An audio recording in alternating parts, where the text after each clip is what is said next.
ẹ̀dọ̀kí ìròyìn lórí Bembeyeke TV. Nǹkan tí ń ṣe ẹ̀mí Nnamdi Kanu o. Ikú Awupoje ikọ́ fe òní wú báyìí látìmọ́lé. Agbẹjọ́rò rẹ̀ ló pariwo síta.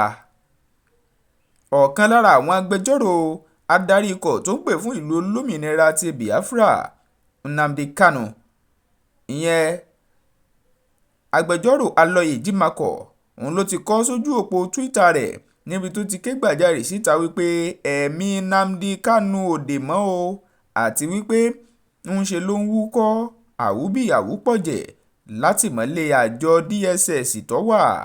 Ejimakor òun ló ṣàlàyé pé adarí ikọ̀ IPOB yìí ó ní wọn ò ṣe é dáadáa ní àtìmọ́lé ibi tó wà, tó sì jẹ́ pé àsìkò tí àwọn ṣe àbẹ̀wò sí ẹ̀jẹ̀ ń jáde nímú rẹ̀ bó ṣe ń wúkọ́, tó sì sọ fún agbẹjọ́rò wípé ẹ dákun ẹ dábò ẹ bá ń pariwo ẹ̀ síta.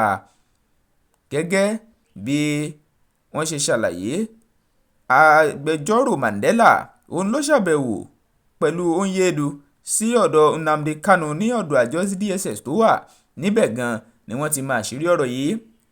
Agbẹjọ́rò náà sọ wípé nígbà tí Nnamdi Kanu wà ní àtìmọ́lé nínú ibi tó wà, ẹnìkan tóun náà ní kọ́ọ̀fẹ́ wà níbẹ̀, èyí ló sì kó ran Nnamdi Kanu tó fi dá wàhálà sílẹ̀ báyìí. Nnamdi Kanu ó ní wọ́n gbé nípa kàyáká wọlé Nàìjíríà wá lọ́dún 2021 ní nǹkan bíi oṣù kẹfà ọdún náà látọ̀dọ̀ àjọ DSS, tí wọ́n sì fi pamọ́ sí àhámọ́ lẹ́yìn ìgbà tí wọ́n gbé kúrò ní Kenya. Onírúurú ẹ̀sùn ló ti wà nílẹ̀ tako Nnamdi Kanu tí wọ́n fi ń kàn án, tó ń ti ìdìtẹ̀ gbàjọba àtàwọn ìwà burúkú míì tí wọ́n sì ní ó ń domi àlàáfíà orílẹ̀-èdè Nàìjíríà rú.